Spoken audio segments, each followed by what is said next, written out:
आप सब लोग धर्म करने के लिए आए हैं,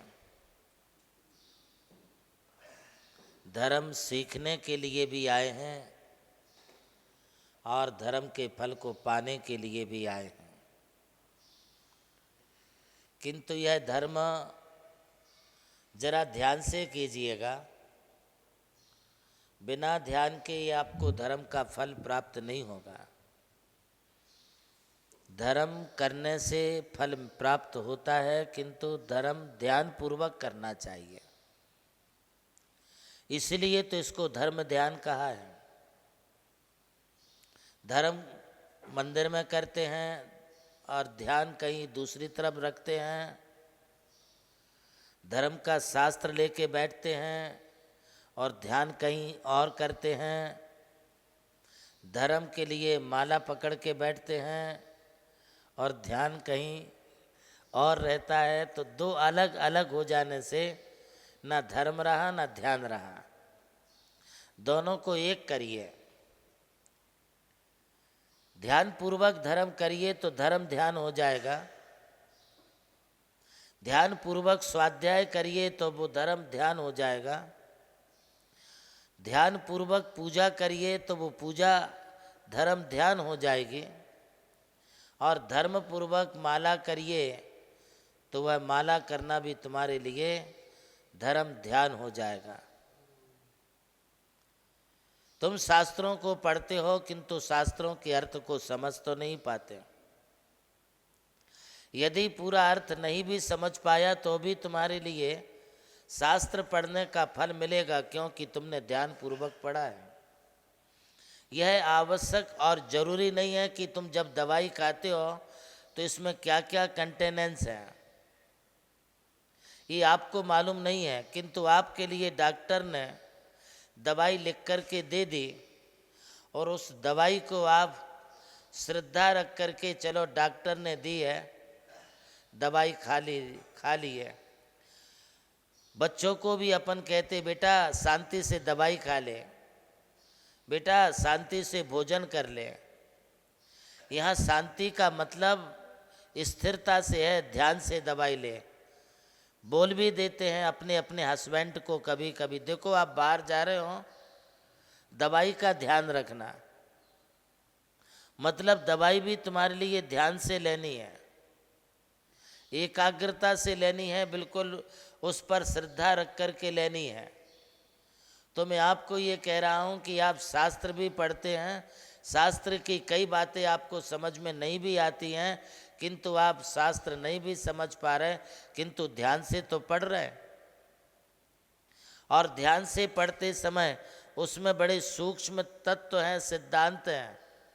उन्हें ना तो आप तर्क दे कर के, ना युक्ति दे कर के, ना अनुमान से आप नहीं समझ पा रहे या नहीं उसके लिए जान पा रहे।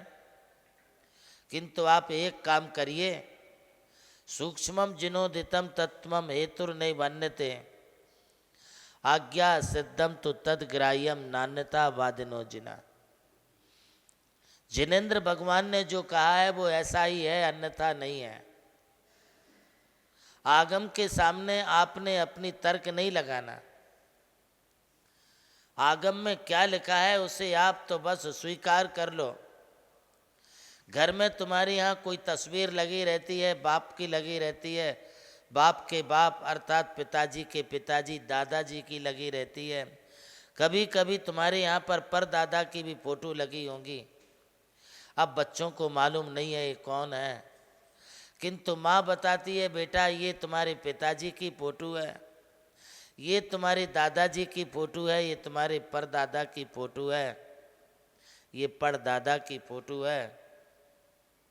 जब माँ ने बता दिया तो बच्चे को तो विश्वास रखना पड़ेगा। और जो बच्चा विश्वास रख लेता है उसे यह एहसास हो जाता कि हाँ ये हमारे परदादा परदादा दादा पिताजी की फोटो है। अब उसमें वो कोई तर्क नहीं करता है, कोई युक्ति नहीं देता है। माँ तू तो ऐसी दिखती है, तो क्या पापा ऐसे थे? ऐसा नहीं हो सकता है। यदि वो तर्क वितर्क करे तो उसे अपने पिता होने पर संदेह पैदा होगा। इसी तरह से ये जिनवाणी माँ है, और जिनवाणी माँ आपके लिए तत्व को बता रही है, ये सिद्धांत को बता रही है। इसे आप विश्वास रखिए, श्रद्धान करिए। अब जिनवाणी माँ जो तुम्हें बता रही उस पर तुम डाउट करोगे, हे जिनवाणी माँ ये तत्व ऐसा है या नहीं है। अब जिनवाणी माँ ने जब तुम्हें कह दिया तो उस पर विश्वास करना ये तुम्हारा कर्तव्य है। इदमेव ईदृशमेव तत्वम नान्यम चान्यता, ये ऐसा ही है अन्यथा नहीं है, इस प्रकार का विश्वास करना, इसी का नाम श्रद्धान है। और सच्चा श्रद्धान रखना ही आज्ञा सम्यक्त है। इसके बारे में फिर मैं और आगे आपको बोलूँगा, अभी इतना ही।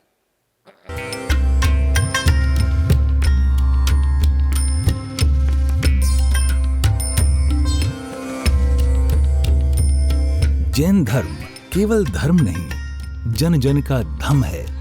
यही है इस धर्म की संस्कृति। सन 2010 चातुर्मास के दौरान मांगी तुंगी और गजपंथा की तीर्थ यात्रा के बाद एक रात्रि गजपंथा की पहाड़ियों पर विश्राम करते समय आचार्य श्री देवनंदी जी महाराज को एक दिव्य स्वप्न प्राप्त हुआ। स्वप्न में उन्होंने देखा कि एक ऐसा तीर्थ जिसकी कोई कल्पना भी नहीं कर सका था, एक ऐसा स्थान जहां पंच परमेष्ठियों की भव्य मूर्तियां हों, एक ऐसा समव शरण जो समर्पित हो जैन धर्म की शाश्वत परंपरा को। उस दिव्य संकेत को जीवन में उतारने के लिए आचार्य श्री कुंथलगिरी की ओर विहार पर निकल पड़े। वहां एक श्रद्धालु ने अपनी भूमि पूज्य गुरुदेव को समर्पित की और यहीं से आरंभ हुई मुंबई आगरा हाईवे NH3 स्थित णमोकार तीर्थ के निर्माण की महायात्रा। ये वही भूमि है जिसे राम टेकड़ी कहा जाता है, जहां भगवान रामचंद्र जी ने 12 लाख वर्ष पूर्व तपस्या की थी। आज यही भूमि बन रही है जैन संस्कृति का जीवंत प्रतीक णमोकार महातीर्थ। यहाँ बन रही है 51 फीट ऊंची अरिहंत परमेष्ठी की मूर्ति, चारों दिशाओं में 31-31 फुट ऊंची अन्य परमेष्ठियों की मूर्तियां। कुल मिलाकर एक अद्वितीय समवशरण की रचना है जिसका वर्णन Guinness book of world record में दर्ज हो चुका है।